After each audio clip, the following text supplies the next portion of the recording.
Jesus mujahid. Jesus berjihad melawan penjajah kafir.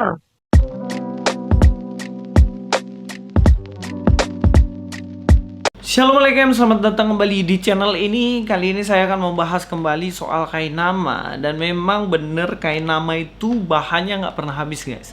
Karena ilmu klaim cocokmologi, ilmu ngawur dan juga nggak jelasnya itu seringkali dipakai dalam membahas Alkitab. So, wajar aja kalau bahannya nggak habis-habis. Karena walaupun itu keliru, dia main hajar aja, guys. Hari ini saya akan membahas soal statementnya yang bilang katanya Yesus itu berjihad, guys. Dan memang dia ini satu-satunya ulama ustadz yang kayaknya di Indonesia ini yang bilang Yesus berjihad. Cuman gara-gara kata pedang, cuy. Dan ini bener-bener konyol. Kok bisa sih? Yesus yang selama ini terkenal dengan hukum kasih yang dia bawa, kok bisa-bisanya dia dituduh sebagai seorang yang pergi jihad bawa pedang? Ya, kita langsung aja bahas ini dan kita nonton dulu videonya. Lukas 22:36. Versi paralel. Pemirsa di screenshot ya. Ustazah, silakan. Jawab mereka, suatu pun tidak. Katanya kepada mereka, tetapi sekarang ini siapa yang mempunyai pundi-pundi, hendaklah ia membawanya. Demikian juga yang mempunyai bekal. Dan siapa yang tidak mempunyainya, hendaklah ia menjual jubahnya dan membeli pedang. Syukran Ustazah. Ustazah Nino syukran ya. Ustaz Dani mohon geser ke bawah. Pedang. Pedang. Yesus menyuruh murid-muridnya atau hawariun beli pedang. Blok Makaira bawa ke Google kosong. Lalu gambar. Saudaraku, Kristen dan Katolik jangan marah sama kainama. Jesus mujahid. Jesus berjihad melawan penjajah kafir yang menyembah dewa-dewa dan membunuh saudara-saudaranya di Yudea Galilea, ya, para penyembah tauhid Tuhan yang satu. Dia suruh hawariun beli. Ini bentuknya Pak Kaira. Ya, Jesus itu jihad. Jesus itu berjihad. Jesus itu mujahid.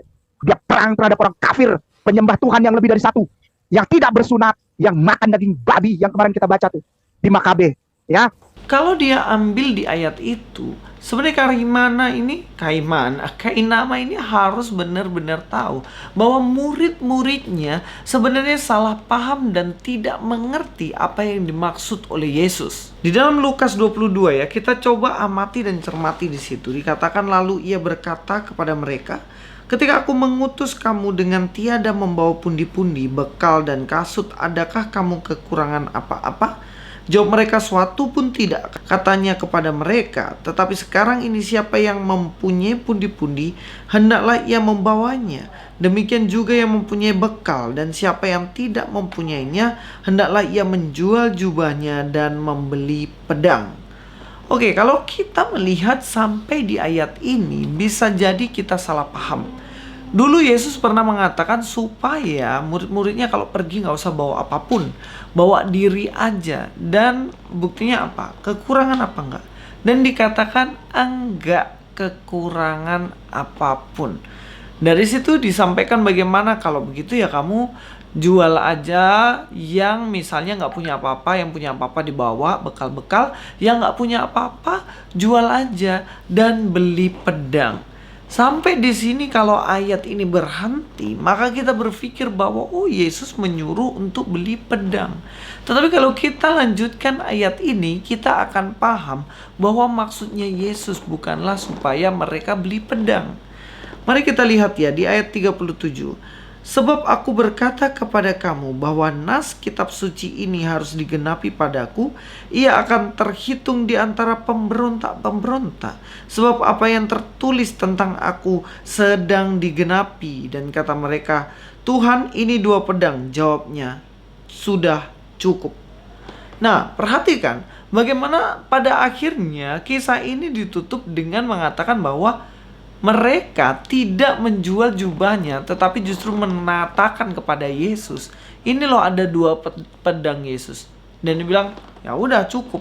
Tapi di sini Yesus ingin mengatakan bahwa Yesus akan dianggap seseorang yang memberontak. Dan ini adalah nubuatan dari kitab Perjanjian Lama, yang mana Yesus ingin bilang gini, guys, kalian ini tahu nggak? kalau sebenarnya aku ini bukan orang yang bersalah dan bukan orang yang suka berperang.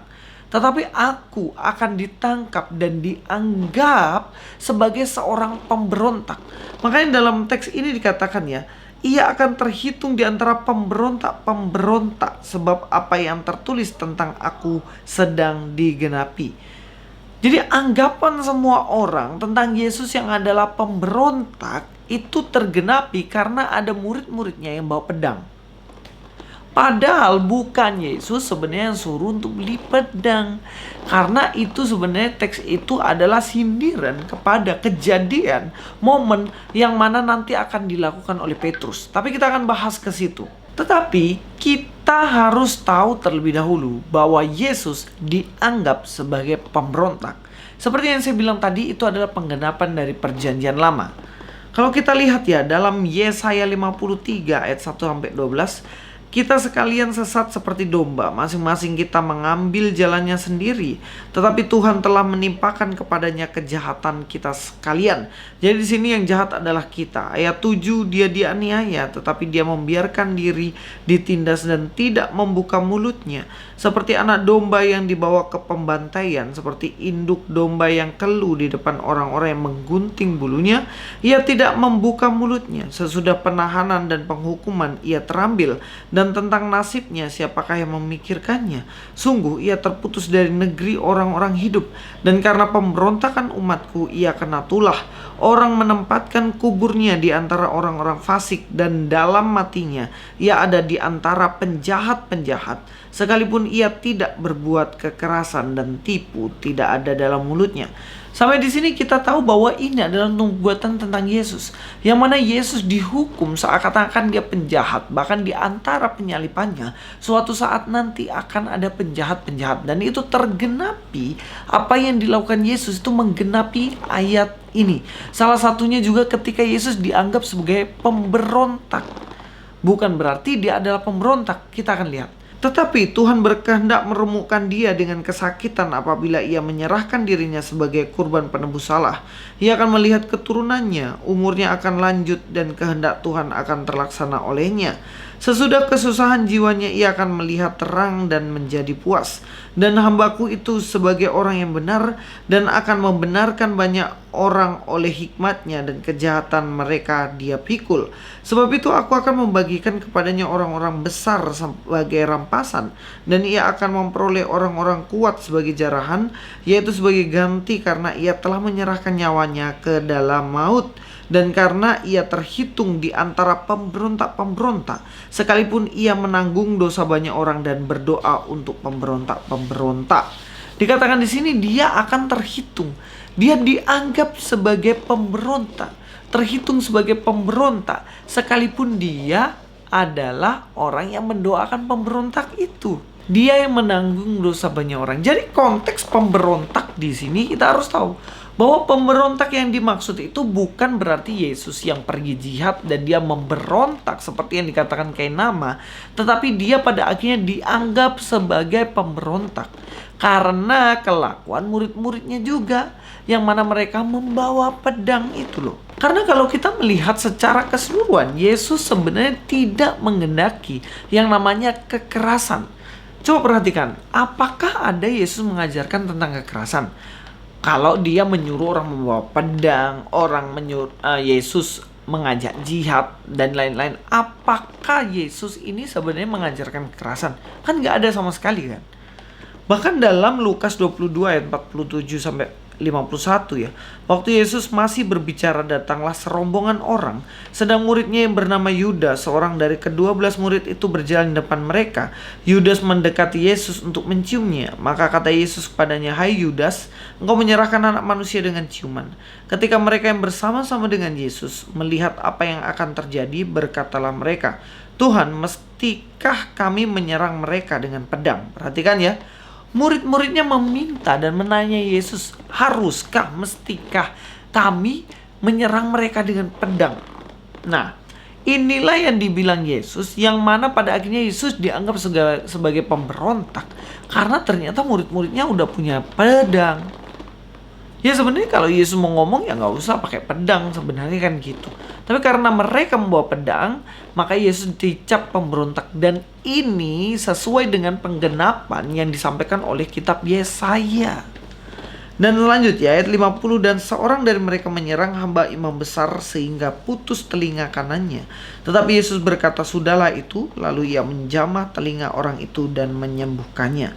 Kalau Yesus ngajarin jihad dan melakukan jihad sebagai seorang pemberontak, tentunya dia akan membunuh orang yang telinganya udah putus dan mengacungi jempol pada Petrus. Tapi faktanya enggak. Yesus menyembuhkan telinga orang yang putus telinganya, dan dia memarahi Petrus. Orang yang hidup dari pedang akan mati oleh pedang. Sampai di sini kalian harus tahu bahwa Yesus mengajarkan kasih, mengasihi musuh, mengampuni mereka yang membenci Yesus, bukan justru mengajari untuk berperang. Jadi adalah sebuah tuduhan yang benar-benar gak masuk akal ketika Yesus dibilang sebagai seorang yang mengajarkan jihad dan ngajak jihad. Dia gak bisa melihat ketika ada muridnya melukai orang lain, dia pasti akan sembuhkan orang itu. Bahkan dalam Lukas 22 ayat 52, maka Yesus berkata pada imam-imam kepala dan kepala-kepala pengawal bait Allah, serta tua-tua yang datang untuk menangkap dia, katanya, sangkamu aku ini penyamun, maka kamu datang lengkap dengan pedang dan pentung.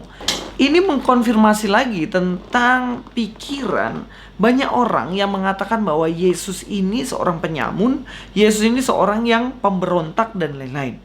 Karena faktanya dia ingin mengatakan pada mereka, aku ini bukan pemberontak, aku ini bukan penyamun, aku nggak bawa pedang. Bahkan orang yang dipotong telinganya aku sembuhkan, aku bukan pemberontak. Tapi memang faktanya mereka menyangka bahwa Yesus adalah seorang pemberontak. Jadi sampai sini ayat ini nggak bisa sama sekali pakai nama dipakai untuk mengatakan bahwa Yesus itu ngajarin jihad, menyuruh murid-muridnya beli pedang. Enggak. Statement yang bilang, maka jualah jubahmu, dan juga ketika kamu jual jubah belilah pedang. Dan ketika muridnya bilangin, loh ada 2 pedang, Yesus, sudahlah cukup, dia bilang. Karena apa? Mereka murid-murid gak bisa ngerti, kayak kamu, kayak nama, gak bisa mengerti apa maksud sesungguhnya dari Yesus. Yesus tidak menghendaki murid-muridnya hidup memakai pedang. Tetapi toh muridnya gak bisa ngerti apa yang Yesus maksudkan. Sama seperti pakai nama yang gak mau ngerti apa yang disampaikan oleh Yesus. Jadi stop fitnah-fitnah Kristen, stop fitnah-fitnah Kristus. Karena apa yang kamu sampaikan sama sekali gak benar. Sampai ketemu di video selanjutnya. Luis Prasetyo di sini. God be with you all.